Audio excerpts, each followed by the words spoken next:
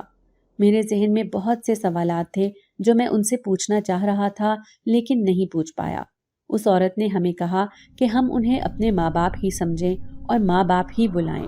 میرے تینوں بہن بھائی فوراً سے جا کر اس کے گلے لگ گئے تھے۔ اس عورت نے بھی ان تینوں کو خود میں یوں بھینچ لیا تھا جیسے وہ اس کی خود کی سگی اولاد ہوں۔ وہ تینوں ان کو ماں اور بابا بلانے لگ گئے تھے، لیکن میں تھوڑا سمجھدار تھا، نہ جانے کیوں مجھے انہیں ماں اور بابا بلانا عجیب سا لگ رہا تھا۔ اسی لیے میں نے ان سے کہا کہ میں ان کو ماں اور بابا نہیں بلا سکتا، میں ان کو انکل آنٹی ہی کہوں گا۔ میری بات سن کر وہ عورت تھوڑی سی اداس ہو گئی، پھر مسکراتے ہوئے کہنے لگی کہ جیسے تمہاری مرضی۔ اس نے اس بات پر بھی مجھ پر کوئی زور نہیں دیا تھا۔ ہم چاروں ان کے ساتھ رہنے لگے تھے۔ وہ دونوں بے حد اچھے تھے اور انتہائی رحم دل تھے۔ وہ ہمارا بہت خیال رکھتے تھے، ہمارے سونے جاگنے، اٹھنے بیٹھنے، کھانے پینے، ہر ایک پل کی خبر رکھتے۔ ہمیں ذرا سی بھی تکلیف ہو جاتی تو وہ دونوں کھڑے ہو جاتے تھے۔ میرا دل آہستہ آہستہ ان دونوں کی طرف مائل ہوتا جا رہا تھا۔ میں اکثر ہی اس عورت کا اپنی چچی سے موازنہ کرتا رہتا تھا۔ چچی تو ہماری اپنی تھی، پھر بھی انہوں نے ہمارے ساتھ اتنے ظلم کیے، اور یہ عورت انجان ہو کر بھی ہمیں ماں کی طرح پیار کر رہی تھی۔ ہمیں ان کے ساتھ رہتے 10 سال گزر گئے تھے۔ اس دوران انہوں نے ہماری بہت اچھی پرورش کی اور ہمیں تعلیم بھی دلوائی۔ ایک دن ہم چاروں یوں ہی ہال میں بیٹھے ہوئے تھے جب وہ عورت ہمارے پاس آئی۔ وہ بے حد پریشان لگ رہی تھی۔ میں نے اس سے پریشانی کی وجہ پوچھی تو وہ کہنے لگی کہ ہمیں ابھی کے ابھی یہاں سے جانا ہوگا۔ وہ بہت جلد بازی میں تھی۔ اس عورت نے ہمیں اپنی آنکھیں بند کرنے کے لیے کہا۔ ہم نے جیسے ہی اپنی آنکھیں بند کی، ہمیں ایسے لگا جیسے زلزلہ آ گیا ہو۔ پورا گھر ادھر ادھر ہل رہا تھا۔ ہم نے ڈر کے مارے اپنی آنکھیں کھولی تو تبھی اس عورت کی چلاتی ہوئی آواز میرے کانوں میں پڑی۔ وہ مجھے مضبوطی سے اپنا ہاتھ پکڑنے کا کہہ رہی تھی۔ میں نے جلدی سے اس کا ہاتھ پکڑ لیا۔ میرے بہن بھائیوں کو اس نے دوسری بازو کے گھیرے میں لے رکھا تھا۔ ہمارے سامنے 3 بھیانک شکلوں والے انسان کھڑے تھے جو بار بار ہم پر حملہ کرنے کی کوشش کر رہے تھے۔ تبھی وہ مرد وہاں آیا اور اس نے اس عورت کو کہا کہ وہ ہمیں لے کر جلد از جلد یہاں سے نکل جائے۔ اس عورت نے سر ہاں میں ہلاتے ساتھ ہی پرندے کی شکل اختیار کی۔ ہم اس کے پنجوں میں آ گئے تھے۔ ہم نے اپنی آنکھیں بند کر لیں اور اگلے ہی لمحے اس نے اڑان بھری اور وہاں سے نکلتی چلی گئی۔ اس کے ساتھ ہی ہمارا ذہن تاریکی میں ڈوبتا چلا گیا۔ دوبارہ جب ذہن بیدار ہوا تو ہم نے خود کو ایک گھر میں پایا۔ ہمارے سامنے ہی وہ عورت کھڑی تھی اور اس وقت وہ قدرے مختلف لگ رہی تھی۔ ہم کسی نئی جگہ پر تھے۔ میں نے اس سے اس جگہ کی بابت پوچھا تو اس عورت نے کہا کہ اب سے ہم یہیں رہیں گے، وہاں تم لوگ محفوظ نہیں تھے، ابھی تم سب آرام کرو، مجھے کچھ کام ہے، میں وہ کر کے آتی ہوں، تم لوگ یہاں ہی رہو اور دھیان سے، یہاں سے باہر ہرگز مت نکلنا۔ یہ کہتے ساتھ ہی وہ اٹھی اور باہر چلی گئی۔ وہ کچھ پریشان سی لگ رہی تھی۔ تبھی میں نے اس سے پریشانی کی وجہ پوچھنے کا سوچا۔ نہ جانے وہ کیوں پریشان تھی، کہیں اس کی پریشانی کی وجہ ہم تو نہیں تھے۔ اس نے پہلے بھی کہا تھا کہ وہاں ہم سب محفوظ نہیں تھے۔ اس سب کا کیا مطلب ہو سکتا تھا؟ ہم وہاں محفوظ کیوں نہیں تھے؟ آخر کیا وجہ ہو سکتی تھی؟ میرے ذہن میں بہت سے سوالات چل رہے تھے۔ میں جلد از جلد ان سوالات کے جواب چاہتا تھا۔ اس بات کا تو مجھے پتا تھا کہ وہ کوئی عام انسان نہیں تھے۔ ضرور ان کے پاس کوئی طاقتیں تھیں یا پھر وہ کوئی جادو کرتے تھے، ورنہ کوئی کیسے محض آنکھیں بند کر کے ایک جگہ سے دوسری جگہ پہنچ سکتا تھا؟ پھر ان کا انسانوں سے پرندوں میں بدلنا اور پھر پرندوں سے انسانوں میں بدل جانا سب کچھ نارمل تو نہیں تھا۔ ضرور اس سب کے پیچھے کوئی نہ کوئی وجہ تھی جو میں جاننا چاہتا تھا۔ اب مجھے بے چینی سے اس عورت کے واپس آنے کا انتظار تھا جو کہ لمبا ہی ہوتا جا رہا تھا۔ نہ جانے وہ ہمیں یہاں چھوڑ کر کہاں چلی گئی تھی۔ یہاں ملازم تھے جنہوں نے ہمیں کھانا وغیرہ بنا کر دیا تھا۔ مجھے اب اس عورت کی بے حد فکر ہو رہی تھی۔ جانے کیوں وہ واپس نہیں آئی تھی اور وہ گھر سے بھی نکلنے کے لیے منع کر کے گئی تھی، ورنہ میں کہیں سے جا کر اسے ڈھونڈ لے آتا۔ آخر 2 دن بعد میرا انتظار ختم ہوا اور وہ آ گئی۔ اس کا چہرہ دیکھ کر میں پریشان ہو گیا۔ اس کا انتہائی خوبصورت اور شاداب چہرہ اس وقت زرد پیلا پڑ رہا تھا اور اس کی چال میں لڑکھڑاہٹ بھی واضح تھی۔ میں بھاگ کر اس تک پہنچا اور اس کو سہارا دے کر صوفے تک لایا، پھر اس پر بٹھا دیا۔ میں نے جلدی سے گلاس میں پانی ڈال کر اس کو پلایا۔ پانی پی کر اس نے کہا کہ جنید، میری بات غور سے سننا۔ اس کے لہجے میں کچھ تو ایسا تھا جو میں پوری طرح سے اس کی طرف متوجہ ہو کر اسے سننے لگا، حالانکہ میرے پاس بھی سوالوں کا انبار تھا جو میں نے اس سے پوچھنا تھا، لیکن فی الوقت میں اسے سننے لگا۔ جوں جوں وہ کہتی جا رہی تھی میں اس کی باتیں سن کر مزید پریشان ہوتا جا رہا تھا۔ اس نے مجھے ایک انگوٹھی دی اور کہا کہ میں اس انگوٹھی کو ہمیشہ اپنے پاس رکھوں، یہ میری حفاظت کرے گی، اس کی مدد سے مجھے جو چاہیے ہوگا وہ مل جائے گا۔ اب مجھے ہی اپنی بہنوں اور بھائی کو سنبھالنا ہے اور مجھے ہی ان کا سہارا بننا ہے۔ اس کی باتیں سن کر میں نے اس سے پوچھا کہ کیا وہ کہیں جا رہی ہے، کیا وہ اب ہمارے ساتھ نہیں رہے گی؟ تو اس نے جو جواب دیا اسے سن کر میرے پاؤں تلے سے زمین ہی نکل گئی۔ میں بے یقینی کی سی کیفیت میں اسے دیکھنے لگا۔ تبھی اس کے جسم کو ایک زوردار جھٹکا لگا اور وہ انسانی شکل سے اسی دیو ہیکل چیل نما پرندے کی شکل میں تبدیل ہو گئی، اور کچھ ہی دیر کے بعد اس کے منہ سے عجیب و غریب قسم کی آوازیں اور غراہٹیں نکلنے لگیں۔